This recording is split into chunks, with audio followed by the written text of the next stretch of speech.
Olá pessoal, tudo bem? Hoje o vídeo é a respeito de uma época não muito distante em que algumas pessoas falam que foi uma época boa do Brasil, em que havia muito dinheiro, muito emprego, muito crescimento. E eu vou explicar o porquê disso e por que isso ocorreu, que foi principalmente no primeiro e segundo mandato do governo do ex-presidente e ex-presidiário também, o Lula da Silva, e depois dele a Dilma, né, a ex-guerrilheira Capivara Dentuça, que foi impeachmentada pela própria esquerda, como alguns vídeos eu que já tenho aqui no canal a respeito disso.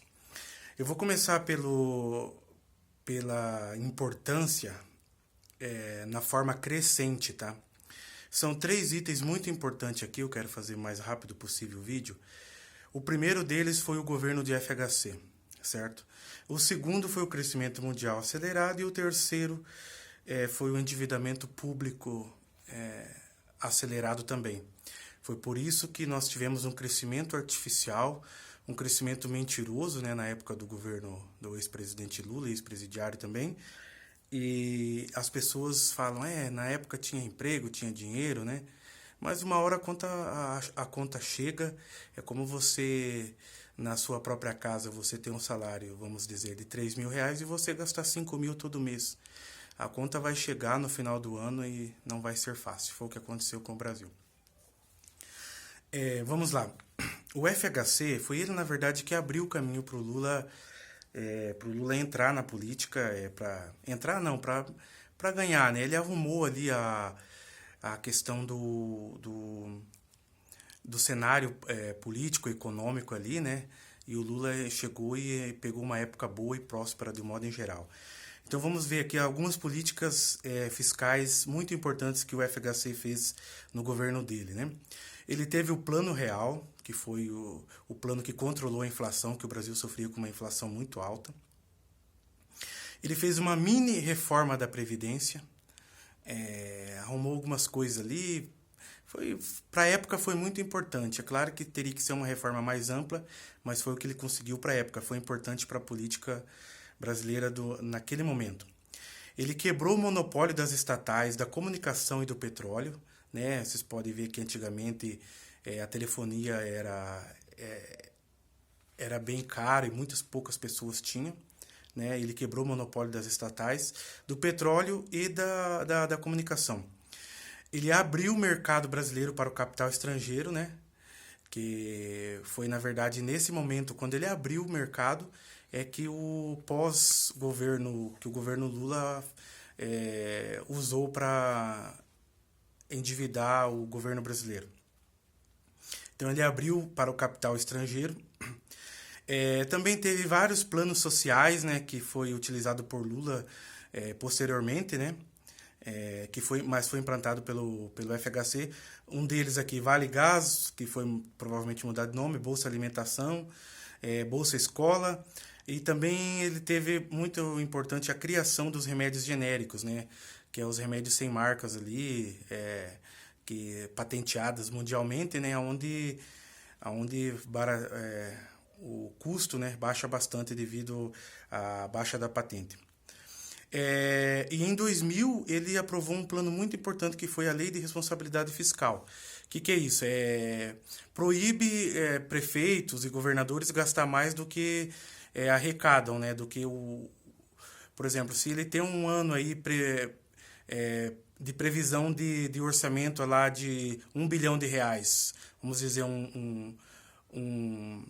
uma cidade grande aí. Ele não pode gastar mais que isso, ele tem que gastar disso para menos. Então, até então não tinha essa lei de responsabilidade fiscal, então os gastos não tinham norte ali, não tinham controle. Então, essa também foi muito importante. Essa lei de responsabilidade fiscal e que vigora até hoje, certo? Então, ele preparou todo o terreno ali, fez políticas fiscais muito boas, né? E preparou tudo ali pro Lula entrar. O Lula pegou tudo bem arrumadinho ali na questão econômica e política também. Então, basicamente, ele é o Lula é uma cria do FHC e todos sabemos desde dos anos 70 lá que eles são meio que amigos, vamos dizer assim. Só na política que eles rivalizavam e tinha aquela falsa polarização política ali entre PT e PSDB, mas era tudo falso. O segundo ponto é o crescimento mundial acelerado na época. Após os anos 2000, nós tivemos um boom de crescimento mundial, certo? Puxado pela China, né? A China, que foi uma cria dos Estados Unidos dos anos 70, graças aos Estados Unidos, graças ao capitalismo americano, é que a China é o que é hoje e que está dando esse problema para o mundo e atualmente aí.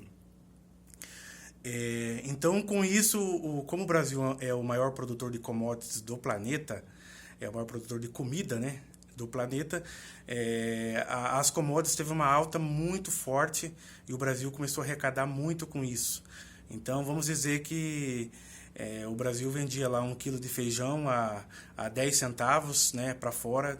Com essa alta das commodities, com o crescimento mundial aí acelerado, o Brasil começou a vender, sei lá, 40, 50 centavos o quilo. Então, isso dá uma diferença gigantesca e começou a entrar muito dinheiro através disso também.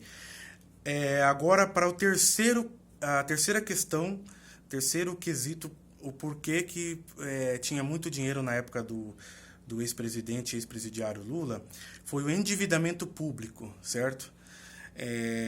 Quando o Lula assumiu em 2003, nós tínhamos uma dívida pública interna e externa de aproximadamente 900 bilhões de reais. Quando ele assumiu, ou seja, menos de 1 trilhão, 900 bilhões, entre dívida interna e externa, né? Depois houve aquela estratégia, uma estratégia ali bem elaborada, que foi, vamos pagar a dívida externa, o Brasil não deve mais nada, mas nada mais isso que foi uma estratégia política, né? Porque ele pagou a dívida externa e aumentou absurdamente a dívida interna. Então, ele passou de 900 bilhões em 2003 para 4,5 trilhões até 2016, quando a ex-presidente Dilma foi impeachmentada.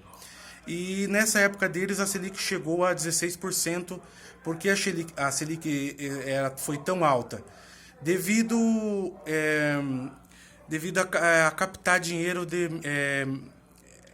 os investidores carry and trade, que é aqueles que pegam dinheiro emprestado de outros mercados a juros muito baixos ou até negativos para comprar títulos públicos do governo e injetar dinheiro aqui. Por que acontece isso? Porque o governo ele arrecada muito e gasta muito mal, e além da corrupção tem a má gestão, então o dinheiro da arrecadação não dá. Então o que ele faz? Ele aumenta muito a Selic. Aqui a Selic é para regulamentar o juro que o governo paga da sua dívida, e não obrigatoriamente os bancos seguirem a Selic, entendeu? Por isso que tem uma diferença aí de juro de Selic hoje de 3%, né, com o governo Bolsonaro, para o juro real aí em torno de 8 a 10% do cheque especial. Porque os bancos não são, ao contrário do que muitas pessoas pensam, os bancos não são obrigados a seguirem a Selic, mas sim a Selic é para regulamentar os juros que o governo paga dos seus credores. Tá bom? Espero ter ajudado aí. Vou finalizar o vídeo, senão vai ficar muito grande. Sigam o canal, compartilhem com os amigos e até a próxima.